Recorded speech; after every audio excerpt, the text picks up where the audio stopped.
Ram ji please धीरज रखिए, बहुत जल्दी सूद समेत पैसे चुका देंगे।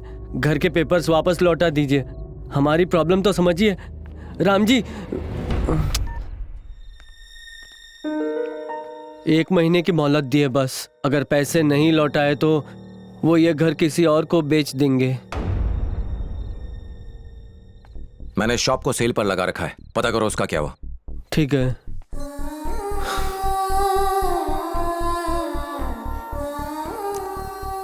गुरुजी, एस्टेट एजेंट को आपसे बात करनी है। हाँ सेठ जी, दुकान का खरीदार मिला क्या? क्या कहा? क्या कहा उन्होंने? भगवान की मूर्तियां खंडित होने से वो जगह अशुभ हो गई है। ऐसी अपवित्र जगह कोई नहीं खरीदना चाहता। जमीन की खुदाई में अगर कोई मूर्ति निकल आए तो उसकी कीमत 100 गुना बढ़ जाती है। लोग वहां मंदिर बना देते हैं। आपको कोई खरीदार ना मिले तो मेरी इस जमीन को आप भूल जाइए। एक से बढ़कर एक बेवकूफ मौजूद है। आप चिंता मत कीजिए, ईश्वर हमारा इम्तिहान ले रहे हैं, वो सब कुछ ठीक कर देंगे। राम जी को प्रसन्न करने के लिए मैंने 101 दिन निर्जल उपवास रखने का प्रण लिया है। 1 करोड़ बार उनका नाम भी लिख रही हूँ। जय श्री राम, जय श्री राम, मर्यादा पुरुषोत्तम सीताराम। 1 करोड़ बार लिखने पर स्याही और पेपर की कितनी बर्बादी होगी। एक काम करो, अपने भगवान से कहो अपने जेवरों की गठरी दे दे, सोने का चक्र दे दे, त्रिशूल दे दे, प्रॉब्लम सॉल्व हो जाएगी। अब मांगूंगी तो जरूर दे देंगे, और आप मांगेंगे तो जल्दी मिलेगा। क्या कहा? आप भगवान से बात कीजिए, वो जरूर मदद करेंगे। हाँ जरूर करेंगे। इस तरह बात करूंगा कि उन्हें जवाब देना पड़ेगा। गुरुजी, गुरुजी नहीं, रुकिए रुकिए, सुसाइड सुसाइड, अरे छोड़, अरे छोड़, इतना कमजोर नहीं हूं मैं। अब मैं कोर्ट जाऊंगा। कोई फायदा नहीं है, इतनी बड़ी कंपनी पर केस करेंगे तो उम्र निकल जाएगी। आपके जैसे कई लोगों ने केस किए होंगे। उस कंपनी पर तो कई लोगों ने केस किए होंगे, पर किसी ने कृष्णा पर केस नहीं किया होगा। मैं सीधा भगवान पर केस करूंगा। जिसने हमें बर्बाद किया उसे तो कोर्ट ले जाके रहूंगा, चाहे वो भगवान ही क्यों ना हो।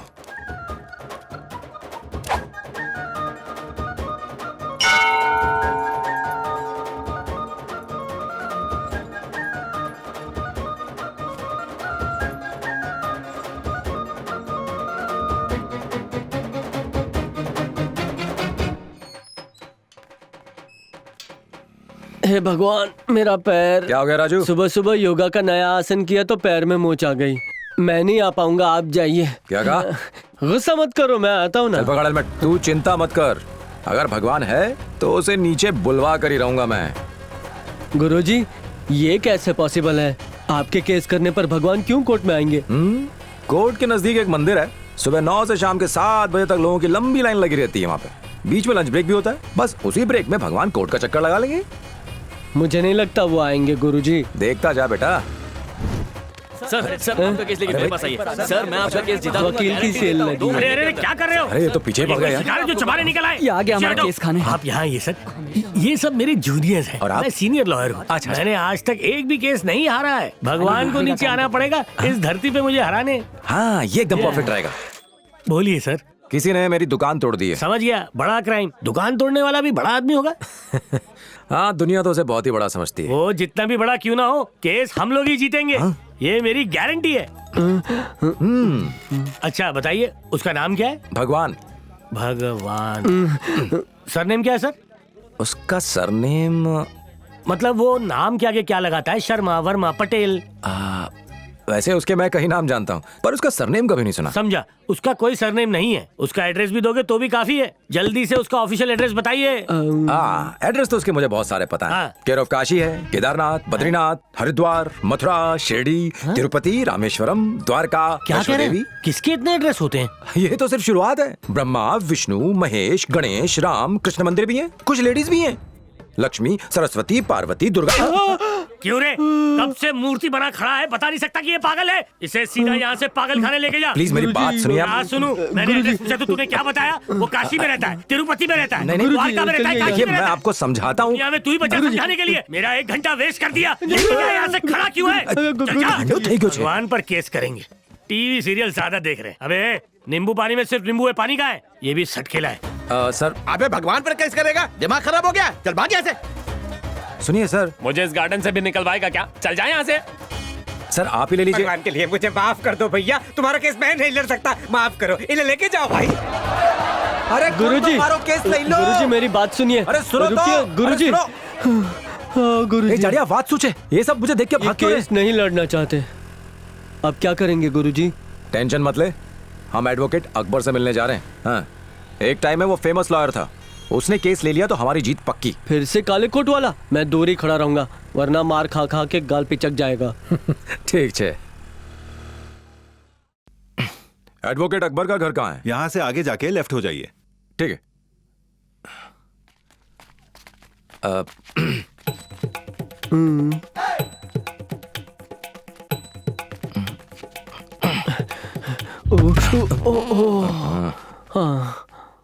अकबर साहब घर पर हैं? अब्बा जान घर पर ही हैं, आ जाइए। आदाब। काफी मुश्किलों से गुजर रहा हूं।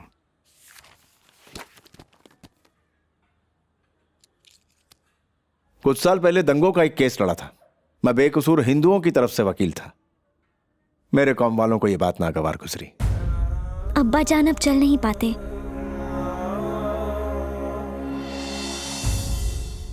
मजहब के नाम पर खून बहाने वालों के बीच रहते हैं हम। जिन देवताओं पर उन्हें श्रद्धा है, उन्हीं के खिलाफ केस लड़ना चाहते हो।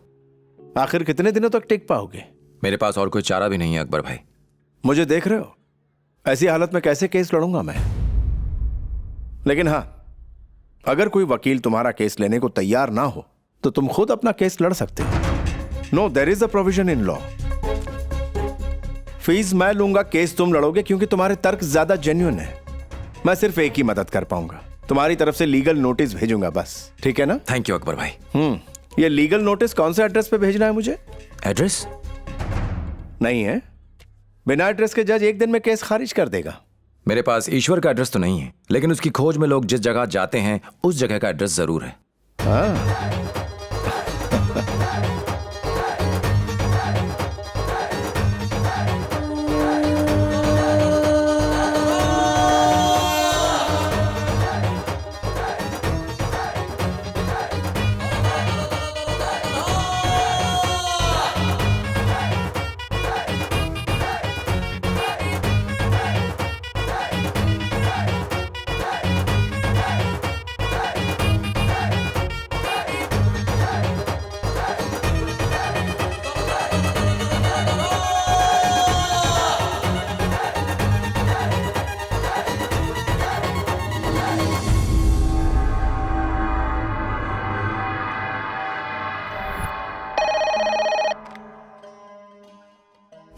Relax Swami ji, just relax.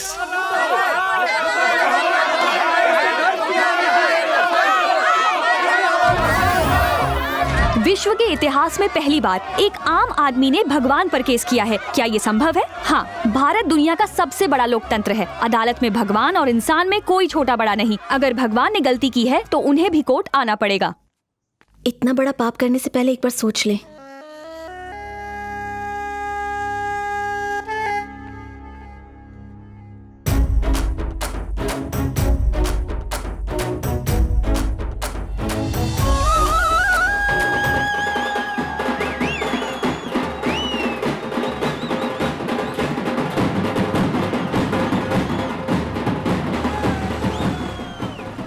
अब ये क्या आफत है? जय श्री राम।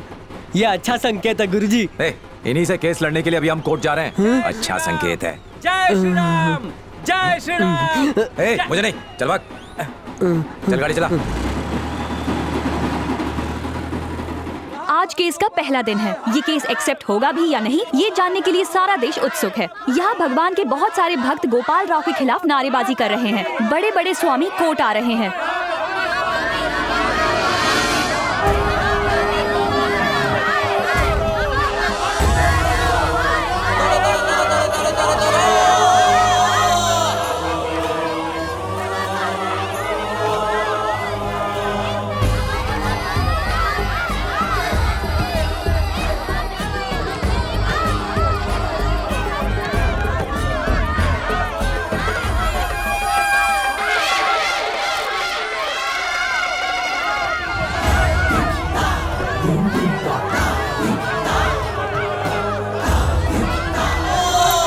स्वामी जी, ऐसा क्या हुआ कि आपको कोर्ट में आना पड़ा?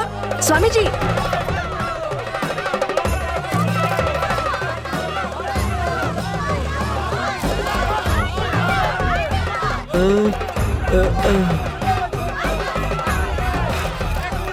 मिस्टर गोपाल, कुछ लोग कह रहे हैं कि ये पब्लिसिटी स्टंट है। इस बारे में आपकी क्या राय है? आपने ये केस क्यों किया? Sir, Gopal sir, sir.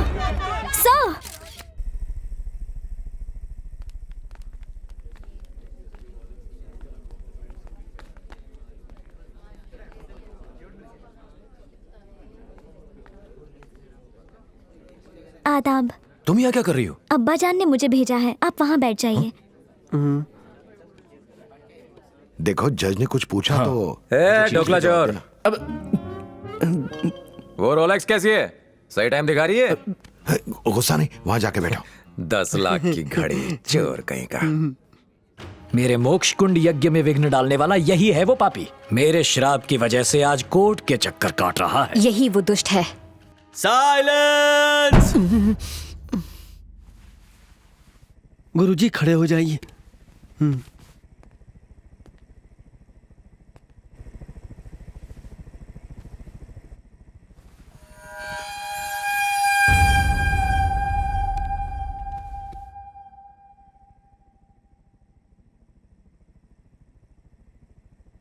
Haridas Gopal Rao. Present sir.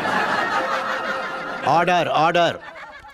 क्या तुम अपना केस खुद लड़ोगे? सर, कोई वकील मेरा केस लड़ने को तैयार ही नहीं है, तो इसलिए अपने केस की पैरवी मैं खुद ही करूंगा।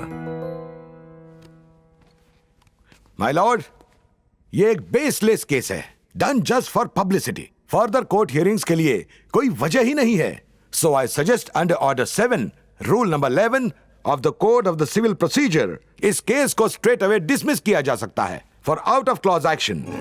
Thank you. सर जी, मुझे कोर्ट की टेक्निकल भाषा नहीं आती है। अगर आती भी तो उसका कोई फायदा नहीं होता। मैं अपनी सीधी भाषा में बात कहूंगा। बेसलेस कह के ये इस केस को क्लोज करना चाहते हैं, यही बात है ना सर? ऐसे वकीलों के लिए हर केस एक सूटकेस जैसा है, पर मेरे लिए ये मेरे दुख और आंसुओं की अभिव्यक्ति है। प्लीज मुझे मेरे दुख बताने दीजिए। जज साहब, एक भूकंप में मेरी दुकान ढह गई। 1 करोड़ का इंश्योरेंस करवा रखा था। इंश्योरेंस वाले कहते हैं मेरी दुकान भगवान ने तोड़ी है। कहते हैं कि ये एक्ट ऑफ गॉड है, जिसने तोड़ा है वही इसका पैसा भरेगा, इसीलिए भगवान से मांग रहा हूं। अरे मूर्ख, दुष्ट प्राणी, भगवान से दुश्मनी लेगा तो बर्बाद हो जाएगा। Order order. आपको कुछ कहना है तो विटनेस बॉक्स में आकर कहिए। भगवान इसकी नादानियों को माफ करना, ऐसे अज्ञानी को सद्बुद्धि देना, इसे सही पथ दिखाना। भगवान इसका अहंकार माफ करना। रात को सपने में जब आकर मैं आपसे मिलूंगा, तब इस अज्ञानी और पापी के लिए मैं आपसे माफी मांगूंगा। अरे भगवान तुम्हारी दुकान क्यों तोड़ने लगे? मैं भी तो यही कह रहा हूं। भगवान के पास बहुत इंपॉर्टेंट काम होंगे, वो अपने काम छोड़कर मेरी दुकान पर टाइम क्यों वेस्ट करेंगे? आप कंपनी से कहिए सर कि वो मेरे पैसे मुझे दे दे। Objection your honour. कंपनी इन्हें पैसे किस लिए दे? योर ऑनर, मैं पेश करना चाहता हूं कंपनी के टर्म्स एंड कंडीशंस की लिस्ट। Exhibit number 1। ऐसा है तो भगवान से पैसे दिलवाई। चलो बुलाइए उन्हें, राम को, कृष्ण को, शिव को। ओम बूम बड़म बम बड़म बड़म बूम, ऐसे आपको कई जादुई मंत्र आते हैं, बुलाइए उन्हें। ए, भगवान सिर्फ हम जैसे ज्ञानियों को दर्शन देते हैं, तुझ जैसे अज्ञानी के सामने प्रकट नहीं होते। कोई होगा तो आएगा ना। धर्म के नाम पर खुली दुकानों में रोज करोड़ों का टर्नओवर होता है, उसमें से 1 करोड़ मुझे दे दो, छोटा सा हिस्सा है। अपनी दुकान के स्पेशल डिस्काउंट कूपन दूंगा। I object your honour. भगवान की निस्वार्थ सेवा को ये एक बिजनेस का नाम दे रहे हैं। सेवा? यहां सेवा कहां है सर? मंदिर के बाहर चप्पल रखने से लेकर प्रसाद मिलने तक सब कुछ बिजनेस है सर। नारियल खरीदो, फूल खरीदो, फल खरीदो, आरती करने से लेकर हवन करने के लिए अलग अलग रेट्स तय हैं। ये सब क्या है? बिजनेस ही तो है सर। फ्री में दर्शन करना धर्म है, टिकट लेकर दर्शन करना धर्म कहलाना चाहिए। रिसेशन के समय में जब दुनिया के सारे बिजनेस लॉस में जाते हैं, इनका धंधा डबल हो जाता है। मेरे जैसे कष्ट भोग रहे लोग इन्हें दक्षिणा देते हैं ताकि हमें सही रास्ता दिखा सकें। यही एक बिजनेस है सर जो कभी लॉस में नहीं जाता। ऊपर से ये लोग टैक्स नहीं भरते। क्यों स्वामी, सही कह रहा हूं? रिलैक्स। ठीक है, एक बात मान लेते हैं कि ये बिजनेस कर रहे हैं। अगर तुमने इंश्योरेंस प्रीमियम समय पे भरा है तो उनसे पैसे क्यों नहीं मांगते? ये स्वामी तुम्हारा नुकसान क्यों भरेंगे? बोलो। क्योंकि मैं इनको भी प्रीमियम भरता आया हूं। What nonsense you're talking? मैं जानता था कि ये सवाल जरूर पूछा जाएगा, इसीलिए मैं अपने साथ इसका प्रूफ लाया हूं। पिछले 18 सालों से जितने मंदिरों में दक्षिणा के नाम पर प्रीमियम भरता आया हूं, उन सब की रिसीट लाया हूं। इनमें से कुछ अपनी माताजी के कहने पर भरे और कुछ दक्षिणा अपनी पत्नी के कहने पर। ये देखिए, मेरी जिंदगी का पहला प्रीमियम 1100 रुपए उस वक्त तिरुपति के मंदिर में पे किया था। और भी कहीं है। गणपति के स्टॉल के लिए हर साल 5000 रुपए का चंदा देता हूं। उसे स्टॉल नहीं कहते मूर्ख, उसे पंडाल कहा जाता है। जानता हूं। 3 साल पहले मेरी दादी सीढ़ियों से गिरी। डॉक्टर्स ने उम्मीद खो दी थी। एक पंडित ने कहा कि महामृत्युंजय का जाप करवाइए, वो बिल्कुल ठीक हो जाएंगी। मैंने जाप करवाया, दादी ऊपर चली गई और 30,000 खड्डे में। और सुनिए, दरगाह के लिए चादर, चर्च के लिए कैंडल्स, मंदिर में अगरबत्तियां, आश्रम में चंदे। पिछले 15 सालों में मैं इन सारी दुकानों पर 10 लाख से ऊपर खर्च कर चुका हूं। तेरा सर्वनाश होके रहेगा। इन पवित्र स्थलों को दुकान कहकर तू उनका अपमान कर रहा है। ये सब ईश्वर के घर हैं, जहां लोग अपने परिवार की सुख सुरक्षा के लिए चंदा देते हैं। तो फिर मेरे परिवार की सुरक्षा का क्या? उसके लिए तुम्हें भगवान से बात करनी पड़ेगी। स्वामी जी से बहस क्यों कर रहे हो? अच्छा, ख्याल नेक है। आपके पास मोबाइल तो होगा, बताएंगे उसमें कौन सा सिम है? रिलायंस। मान लीजिए आपका सिम काम नहीं कर रहा है, तो आप कस्टमर केयर पर कॉल करेंगे या फिर सीधा अंबानी को फोन लगाएंगे? क्या मुकेश भाई मारो सिम चाल से नहीं। Order order. तुम्हारा मतलब ये स्वामी भगवान के ऑफिसर से? नहीं, ये किस एंगल से ऑफिसर्स हैं? नहीं, ये तो इनकी चेहरे को देख के तो लगता है कि ये सेल्समैन है, भगवान के कलेक्शन एजेंट। न्यायाधिपति जी, ये मूर्ख, अधर्मी और नास्तिक है। इस अधम को तनिक भी आभास नहीं है ये क्या कह रहा है। हम संत हैं, हम तो इसे क्षमा कर देंगे, परंतु इतने घोर पाप के लिए ईश्वर क्षमा नहीं करेंगे। अगर अपने मन में भगवान के लिए क्रूरता रखेंगे तो जिंदगी भर चैन से नहीं जी पाएंगे। क्या तेवर है बाप? मेरे लिए चिंता हो रही है या फिर जज के सामने मुझे धमकी दी जा रही है? हमें तुम्हारी चिंता हो रही है। ऐसा है तो मेरा पैसा देकर के मैटर क्लोज कीजिए।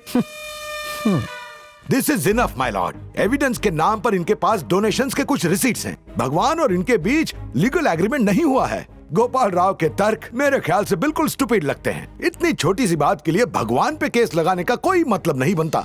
नानी बात है, ये कोई छोटी सी बात नहीं है सर। मेरी वो दुकान मेरे लिए अन्नदाता थी, मां जैसी थी। छोटा था तो पापा को खोया, पर कभी रोया नहीं, बस थोड़ा सा डरा हुआ था। लेकिन जब अपनी दुकान खोई तो बहुत रोया, पर डरा नहीं, क्योंकि मुझे आप पर यकीन था। यह मंदिर के पुजारी ढेर सारा चंदा लेते हैं और वादा करते हैं कि हम सुरक्षित रहेंगे, और बीमा कंपनी कहती है कि टाइम पर प्रीमियम भरेंगे तो लॉस होने पर हमारी मदद करेंगे। जीवन भर इन्हें दान दिया, प्रीमियम भी भरा, लेकिन आज दोनों ने अपने हाथ खड़े कर दिए। मेरा परिवार तो सड़क पर आ जाएगा सर। मेरे बेटे का ना बचपन रहेगा और ना ही कोई फ्यूचर बन पाएगा सर। जीने का कोई सहारा नहीं है। आपसे एक रिक्वेस्ट है सर, मुझे अपने इस केस को इस कोर्ट के सामने रखने का एक मौका दीजिए सर।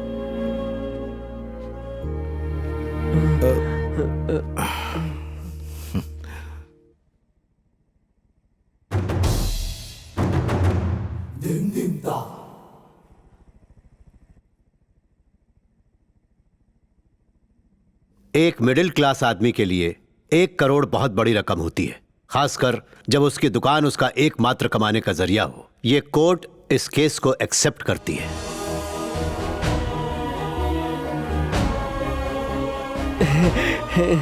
पिटिशनर को कंपनसेशन कहां से मिलेगा? इंश्योरेंस कंपनी से, भगवान के खास भक्तों से, या फिर किसी और से? ये कोर्ट में पेश होने वाले एविडेंस और आर्गुमेंट्स के आधार पर निर्भर करता है। The court is adjourned.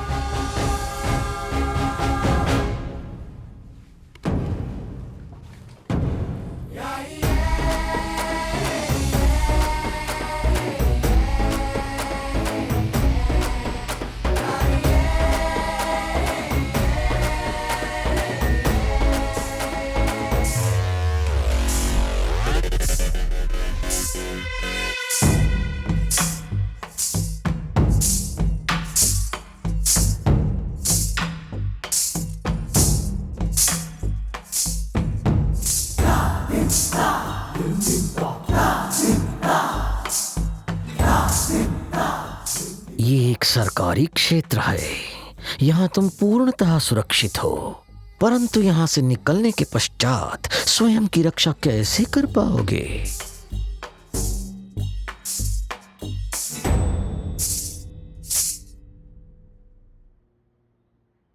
तुम ईश्वर में आस्था रखते हो, ये मनुष्य न्यायालय में विश्वास रखता है। ईश्वर सर्वव्यापी है तो यहां भी होंगे। ईश्वर हर मनुष्य में बसते हैं, इसमें भी ईश्वर है। ईश्वर पर घात नहीं करते।